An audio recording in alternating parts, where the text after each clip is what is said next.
so my colleagues understand what I'm saying. My name is Ana Bavčić. I'm here on behalf of European Center for Press and Media Freedom, which leads the Media Freedom Rapid Response Consortium, together with my colleagues who are also members of the consortium. Media Freedom Rapid Response is European protection of journalism framework for co-founded by European Commission, designed to detect and report and also develop responses to the threats that journalists face across the EU and candidate countries. Part of our work are these monitoring and advocacy missions. In Croatia, we already conducted a monitoring mission in September 2024, during which we have proposed certain recommendations published in the report in February of this year. And now the idea with this advocacy mission is to evaluate the progress to see if there were some changes compared to September last year in the last 8 months, as well as to see how how in general the climate is for media now. So I will also present my colleagues, maybe, if that's okay, or would you like to present yourself? Okay, so everybody can present themselves as we speak, but here we have 5 organizations that are members of consortium, so Free Press Unlimited, European Federation of Journalists, ECPMF, OBCT, and International Press Institute, and the 6th member, Article 19, which was actually in charge of the online monitoring mission, is not present at the table, but they were present during the mission. I will give some general observations, and then I will give the word to colleagues. But what we have seen in the past, I would say 2 days that we are here in Zagreb, is that the situation for journalists is still precarious. While there are some positive development, like we have seen that there is a transparency database now open for public, which is a good step forward and something that we haven't seen in other countries that we had similar missions to. We still see that there is a huge gap between steps taken by the government, the legislative level, and the feeling that the journalists have while conducting their work. This gap increases, especially for small or independent media and journalists who are conducting some sort of investigative work where their position is largely precarious and uncertain. We have seen some commitments to transpose EU directives such as Anti-SLAPP Directive with an open working group, but the commitments on European Media Freedom Act, even though verbally there, we haven't seen concrete steps undertaken, which is questionable at this stage because the deadline for implementation is 8th of August. It is a robust document. Croatia needs to write a separate media law on it, but we don't see any concrete steps, taken especially in consulting different sorts of stakeholders for creation of such a robust law. European Media Freedom Act and Anti-SLAPP Directive should offer some levels of protection for journalists in Croatia, just like in other EU member states. But there are still questions that are not completely covered by it. One of it is a question of funding, where we have seen that there are several layers of issues where the position of journalists is now even more precarious than before, I would say. One is, of course, this balance between online platforms and local journalism, where a lot of advertisement goes to online platforms and a lot of market is basically taken away from the traditional media. But another aspect is the state funding and some of the decisions that were probably not negatively affected independent media. We have followed the situation with the outlet Novosti, where we see a high concern for their existence, and we are also concerned for the fact that their political reporting was kind of targeted by this reduction of funding, which indicates some, I would say more serious trends, and we can discuss how we can qualify them. So these are some general remarks. We have also seen the number of attacks, especially in the small local communities for journalists, have been still present, and the nature of these attacks didn't change since the last year when we were writing the report, and now with the recent attack on Nova TV. There has been some developments, and my colleagues will talk about it, but still they're there, and we are extremely worried on how on how they're playing out, and we hope that the government will increase and be more prompt in their responses to them. With that being said, I would maybe give word to colleague Ricardo, who is one of the Thank you, Anna. My name is Ricardo Gutierrez. I'm the General Secretary of the European Federation of Journalists. We have two member organizations in Croatia, the Croatian Journalist Association and the Trade Union of Croatian Journalists.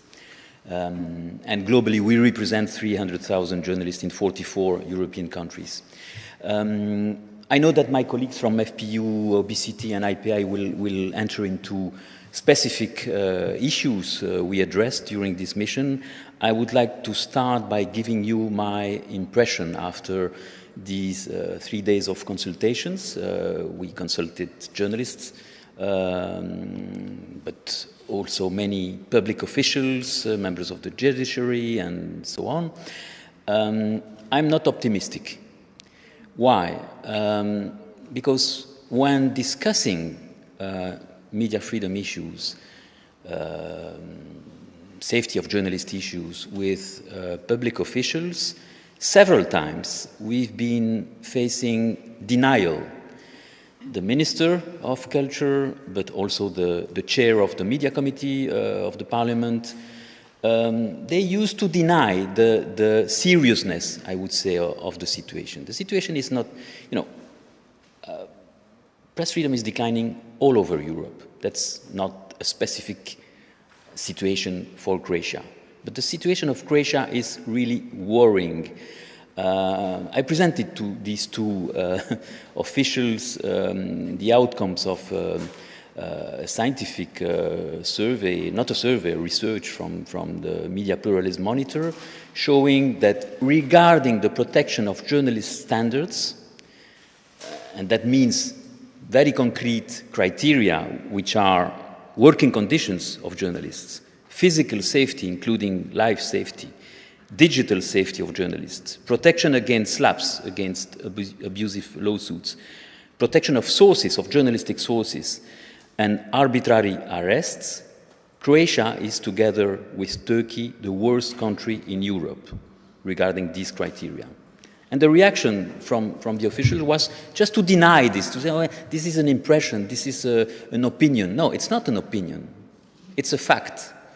And it's not, I'm not optimistic because I expect from responsible politicians to take into account reality and to work together with journalist organizations, but also publishers, broadcasters, to improve the situation. It's also very worrying, and you said it, Anna, a few weeks, a few months before the full implementation of EMFA, we still not have consultation between government, parliament, and the media stakeholders, journalist organizations, and media owners. That's not really responsible. We are talking about the most comprehensive legislation, European broad legislation, and for the first time we will have a strong European legislation applying to all EU member states. and candidate states. And the Minister of Justice promised to have a consultation 8 months ago, in September 2024. And when we met her yesterday, she told us, yes, we will organize in the coming days this consultation. That's not responsible. That's not a good signal. So I leave it for more specific comments from our colleagues, but from my side, it's important to tell you that the point was to assess the progress since we published our report a few months ago. I'm not really convinced of the political will to implement the recommendations we made. Yeah, thank you, Ricardo. And actually, we asked about the timeline of the implementation of EMFA, and we didn't get any answer. They don't, to our questions whether there will be a working group, we got 2 answers. One person said there will be a working group, another person said there will be bilateral talks. So there is obviously no clear understanding of what kind of steps will be undertaken to achieve this. And I use this opportunity also to remind the Croatian government that, if this act is not implemented by August 8 in its full scale, the government will have to pay penalties, and this will come from the taxpayers' money as well. So this is something that we need to be looking out for. Oliver, please. Thank you very much. I'm Oliver Moneyco from the International Press Institute. We're a global network of editors and journalists around the world. We're based in Vienna. We have a particularly strong network through Central and Eastern Europe.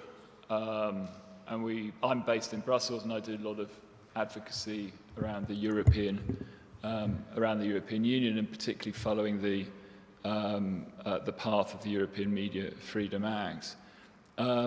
Before going on to that, I mean, just that there were 2 or 3 really key examples we heard of oppression of media freedom on our first day.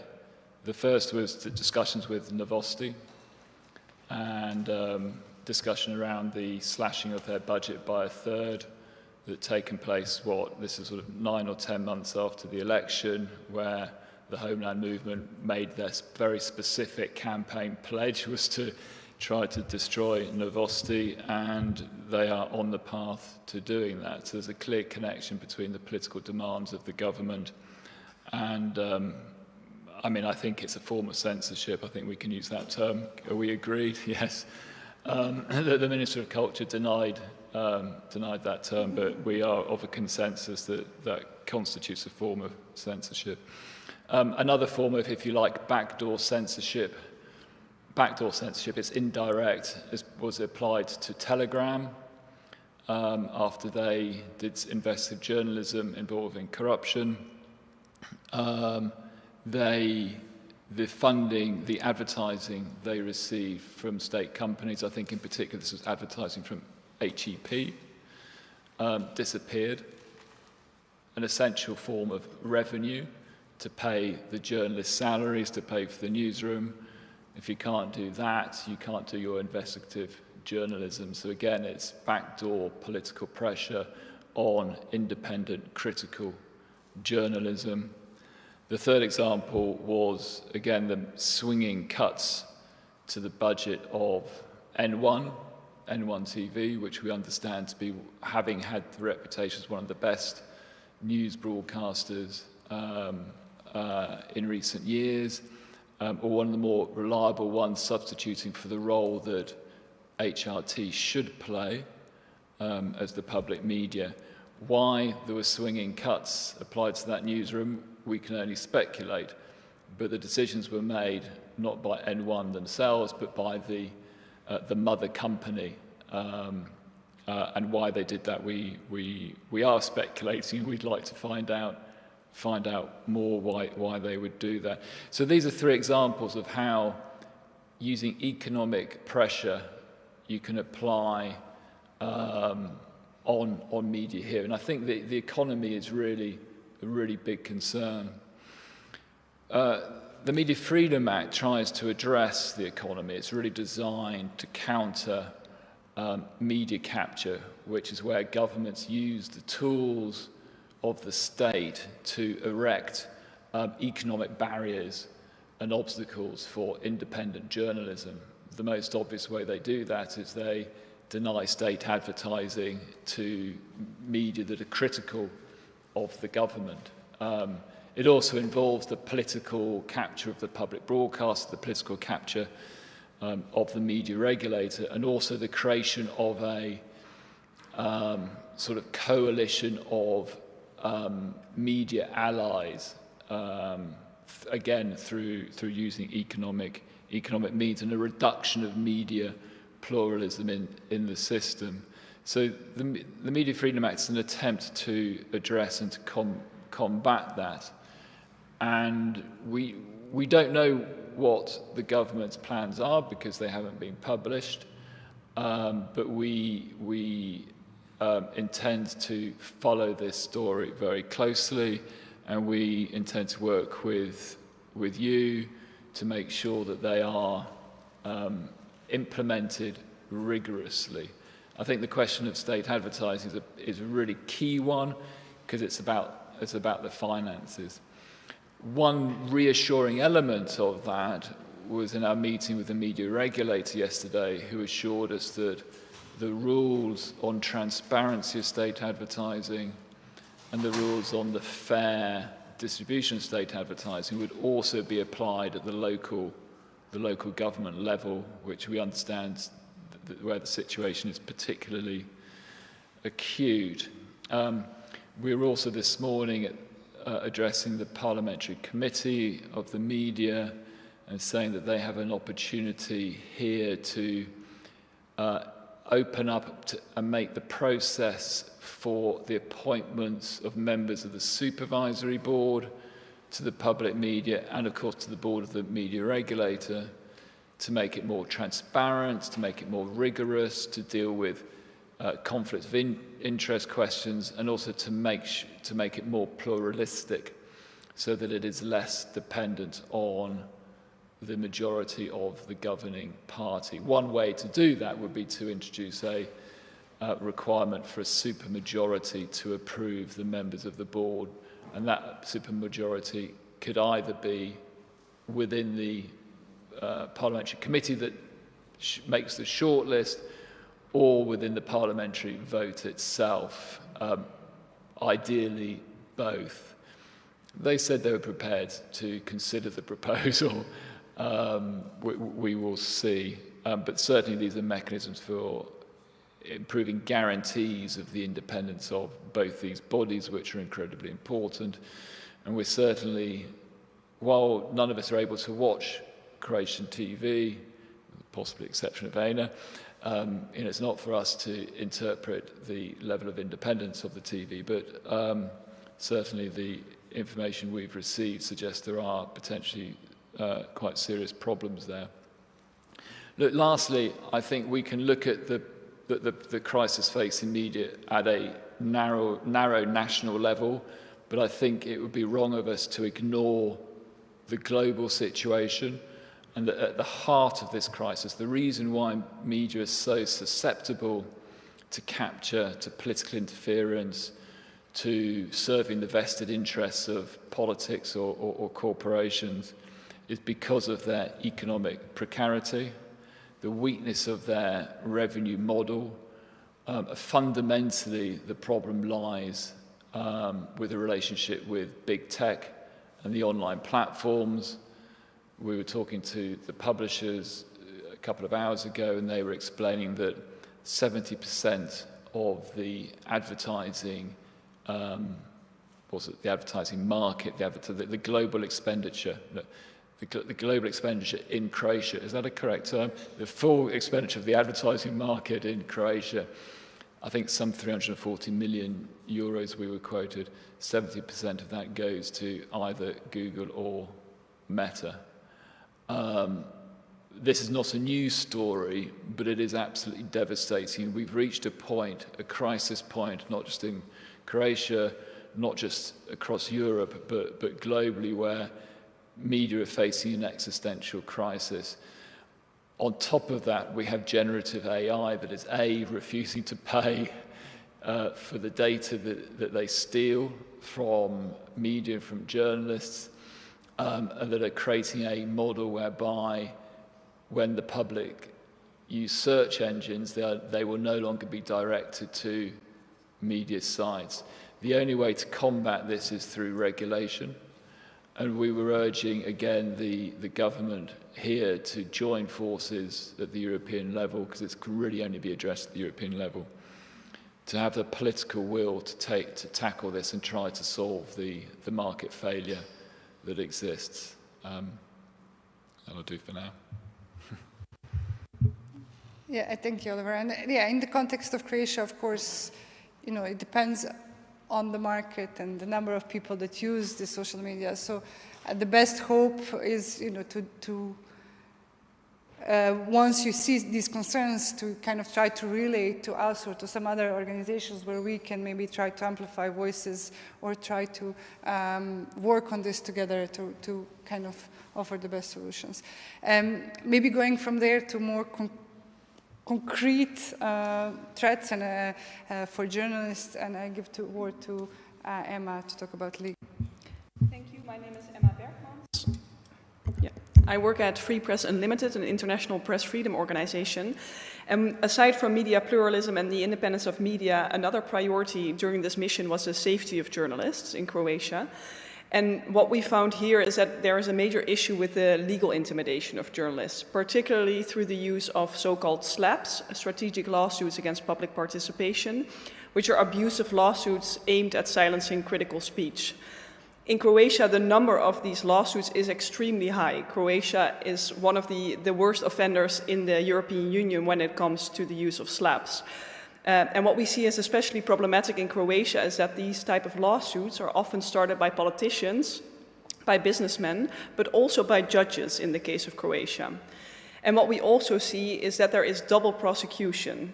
These lawsuits are not just filed in civil courts, but also in criminal courts, as defamation and insult are still part of the criminal code in Croatia. And as the Media Freedom Rapid Response, we see this as especially problematic because criminal prosecution of defamation is outdated, it is unnecessary, and it's really disproportionately harsh for defamation legislation. And what we really urge is that alternative solutions are found. At the European level, we have the Anti-SLAPP Directive, and at the Council of Europe level, we have the Anti-SLAPP Recommendation, which gives concrete measures to counter such abusive lawsuits. The Council of Europe recommendation goes a lot further than a directive and really recommends that effective protection measures are taken not just for civil SLAPP lawsuits, but also for criminal SLAPP lawsuits, not just for cross-border SLAPPs, but also for domestic SLAPPs, for example, and to ensure that journalists or other people participating in public participation get compensation when they are faced with SLAPP lawsuits. So we really feel that if there is a reformed civil defamation legislation with anti-SLAPP protections, that could really counter the legal intimidation of journalists, while at the same time still giving protection to those who feel like they have been defamed. Thank you. And maybe just to add, we have seen one, so something that we realized that not many people maybe know in Croatia, but what we've seen as an obstacle for journalists to report crimes against them is the fact that once you report a crime against you, your personal information becomes available to the assailant, which is a strong chilling effect against actually reporting crimes, because if somebody who threatens you receives your home address, then of course you would be less likely to report the crime. So our recommendation, and I hope, I've seen at least that the Ombudswoman Office has heard this recommendation, and I hope the others have as well, is at least to, the main recommendations would be if you as a journalist report a crime, that you go through your main editorial house, like main publisher house, and not your home address. So at least the the address is not revealed. So this is something that I just wanted to quickly add, and maybe to inform the public on it, is I think it's an important aspect. And now that we talk about threats, I give word to Dimitri, who will be saying a bit more. Hello, everyone. Thank you so much for coming here. I'd like first to thank you for your presence, because our work doesn't make really sense without this relationship that we can build and maintain. My name is Dimitri Bettoni. I'm a journalist and researcher for OBCT, which is an Italian think tank and media outlet. Our organization was created in the end of the 90s, at the end of the 90s, early 2000s, by journalists and activists who worked in the Balkan region. So my presence here is like a very, at the very core, at the very heart of our work. Talking about safety of journalists, this is what we consider the bottom line, like is where lives are threatened, is where personal and intimate spaces are threatened. So each case is considered with the utmost urgency and seriousness. We focused our work in the past days on two main topics. The first one that we consider particularly relevant at this moment. The first one is the implementation of the protocols that were signed by the Ministry of Interiors and the representative organizations of journalists here in Croatia.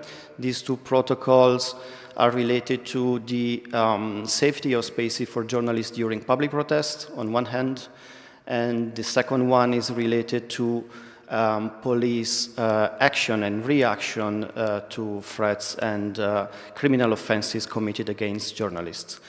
These two protocols, we consider them good sign in the overall landscape of the media situation here in Croatia, but at the same time we could not see a consistent application of these two protocols. So depending on each case, we've seen very different behavior on behalf of the authorities, the police forces, the prosecutors, and this is a very concerning behavior in our opinion. Just a blatant example of this inconsistency is the case of the journalist Melita Versaliko, who was physically attacked twice, both while performing her work and at her personal home, so the most intimate space. And we discussed the case with the authorities, and unfortunately, the feedback we received was possibly the worst possible. The ministry basically denied that any criminal offense was committed in this case. Not only denying that the offense was committed while Melita was performing her job, also because it happened at her personal house, but also denying that this assault who left like physical signs of violence on her body did not constitute a criminal offense. This is something that, as media organization advocating for the safety of journalists, cannot be acceptable, and we will continue to a re-evaluation of her case. But this is a clear sign that formality is not enough. We need consistency, we need efficacy, and we need a concrete application of those protocols. The other issue we've been working on is related to the implementation of the European Media Freedom Act, and as my colleagues already mentioned, we are far from understanding how the government will implement the European regulation into the national law. Within the regulation, there is a specific article, Article 4, which addresses the protection of journalistic sources and editorial independence. In the article, some precise standards in terms of source protection are established. We know that the article also allows the interference of public authorities into source protection in very specific and rare and evaluated cases on behalf of the judiciary. So in our discussion with the authorities, we focused on those provisions that can make this article and its implementation in the Croatian law effective and efficient. These provisions foresee two main aspects. The first one is that even if the very, very extreme and rare case that a journalist is put under surveillance, including digital surveillance, with all the tools that are available to authorities, still, the journalist must, at a certain point, be informed that he was under surveillance and which data, personal data, were processed during the investigation, which means each of you, each journalist working in Croatia, at a certain point, if it ever happens to them to be under surveillance, the authorities must inform why he was or she was surveilled, on which occasions, and for which reasons. And it's very important that this provision is implemented in the national legislation. The second provision is regarding the effectiveness of judicial remedy. So if any of you, any of us, is being surveilled at a certain point or his sources are breached by police forces, secret services, they must be entitled to go to the judiciary and have justice. And this is the duty of the government to implement measures to make sure that this is a concrete possibility. As my colleague said before, we didn't have, unfortunately, clear ideas on how the government intends to implement these measures. So for all of us, and I think also for all of you, it is very, very important that we monitor this implementation process in the coming weeks. Thank you very much. And one final remark. We understand that there's a process of creating a self-regulatory body in Croatia. We really strongly encourage you to get involved because for all these negotiations, especially on the EU level, self-regulation is the key. Of course, besides the journalist associations and trade unions, there needs to be a space where editors and journalists can voice themselves and actually be a stakeholder in these discussions. So we strongly encourage you, if you're not already involved, to get involved in this. I would, if nobody else has anything, else to add, I would open the floor for potential questions. And you can, možete I na hrvatskom, slobodno.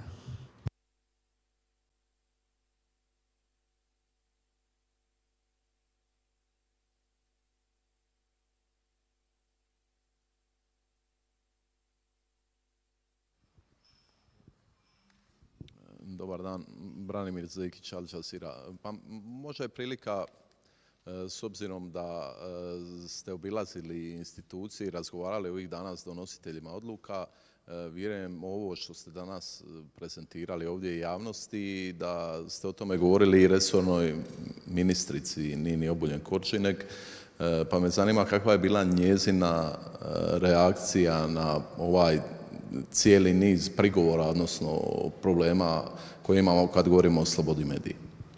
So what was the reaction of the minister when we told her all these concerns? Minister, do you want to take it? She was furious.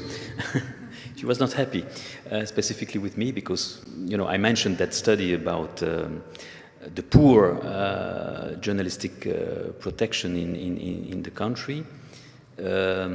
And she said that it was impressions, opinions, feelings. No, I was talking about facts, about the scientific research. So that's why I said, by opening the discussion today, that I was not optimistic, because the first reaction from those in charge is to deny. No, it's not true. What you're saying is not true. There is no problem.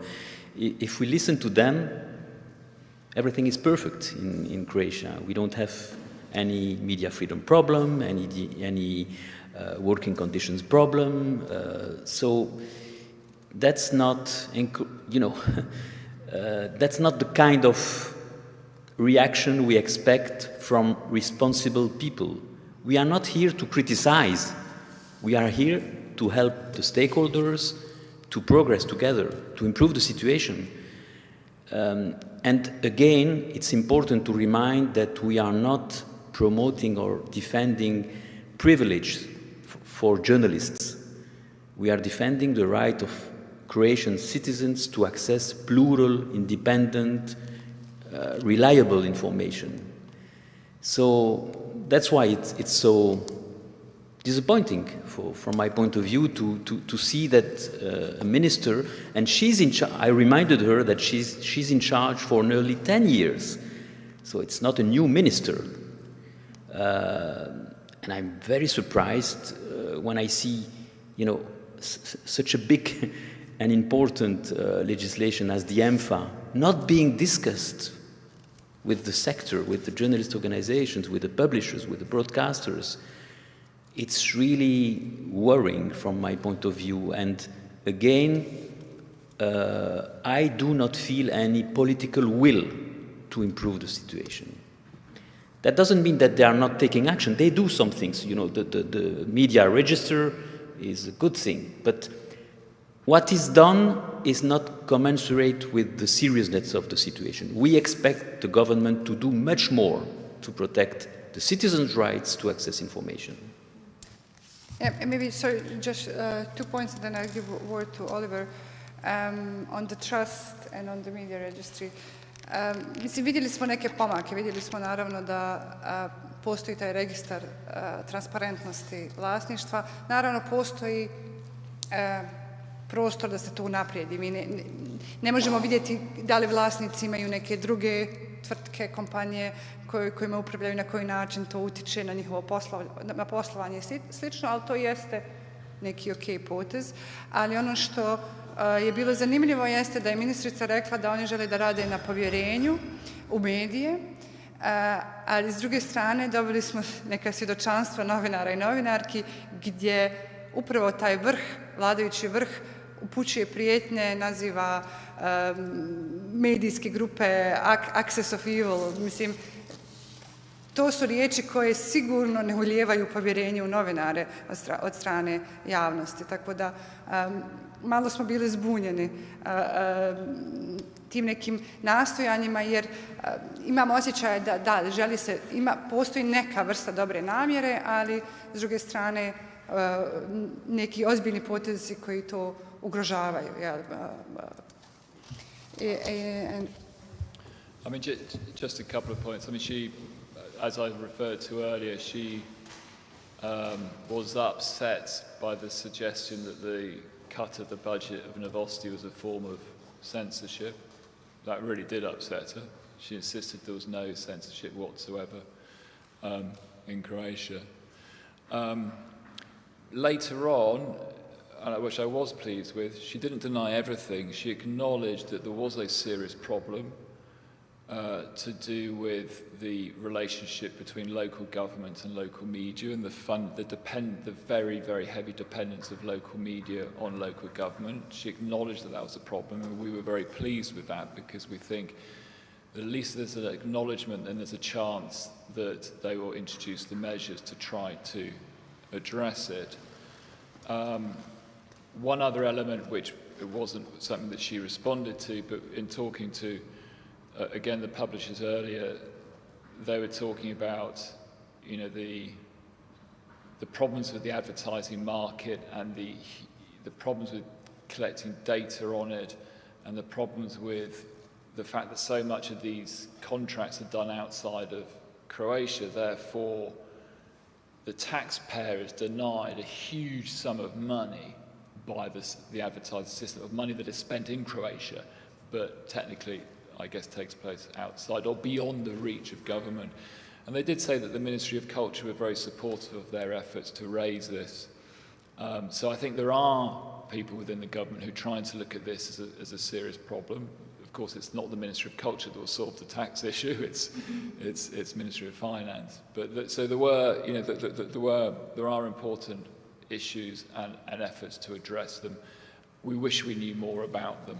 I think that the lack of the dialogue, the openness and readiness, or recognition of the importance to dialogue with media stakeholders, I think is a real problem.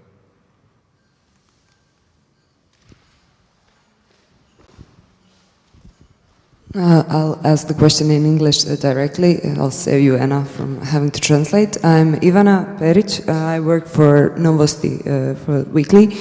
And my question would be, aside from the comment about slashing the budget not being a form of censorship, was there maybe something else that was implied or said about the Novosti case, since we honestly don't have a chance to talk directly to the ministry and they're not keen on extending a dialogue, so maybe some comments that were made about Novosti, was there something else that was said to you? I'd like to know about that. Thank you. Well, I mean, she both denied any responsibility for the decision whilst also defending the decision. She certainly denied that it had anything to do with the political demands of the Homeland Movement, that this was a clear decision based on clear criteria, that those funds were not there to fund political news. That it was the justification. Maybe there is more detail. I know there are other media for minorities that do political news, so I think there's a strong case to say that this is a targeted decision, but perhaps others have more. Yeah. In this case, I was quite clear in saying that we see it as a form of censorship, which she strongly denied. She said, and I quote, "There's no censorship in Croatia," which I would say is a very, very bold statement, which kind of implies that there is a sort of at least control of understanding of every aspect of the work of government in the entire country, but especially in this case, I mean, it's an obvious targeting of, political news outlet. Unfortunately, we didn't see any clear commitment that there will be any improvement or that this budget will be restored. It is justified as, it's a national minority council, it's a democratic decision, this is according to their criteria. She says that she has verified the criteria and the decision was made in accordance to this, and that this fund provides funding for cultural activities. Which we as media freedom organizations don't agree with, of course, but unfortunately we didn't get any clear response there. Well, something I remember specifically is that the minister claimed that Novosti was overfunded. So yes. Novosti was receiving too much money, so this cut in the budget was a way to bring it back to the same level of the other media organizations funded through the minority funds. This was the claim.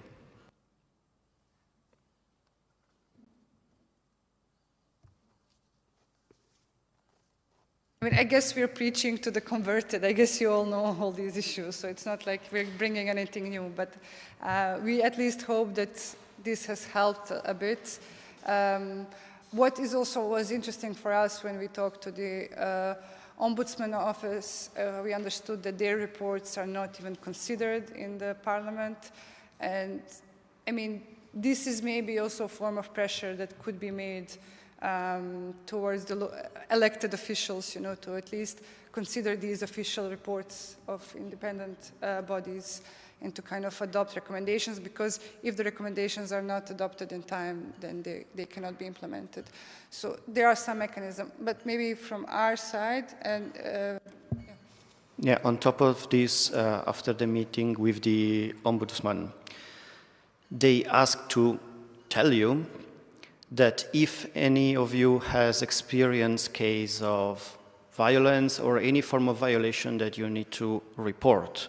And my colleague Anna mentioned before that there is this provision in the criminal law that forces you to disclose your personal address, which is an additional burden and further exposure to additional violence. Okay, the Ombudsman said, please tell the journalists to come to us and tell our stories, because we can use their cases in the parliament to advocate at least for a change in the procedures so that the personal home address is not anymore reported to the assailant. Ombudswoman.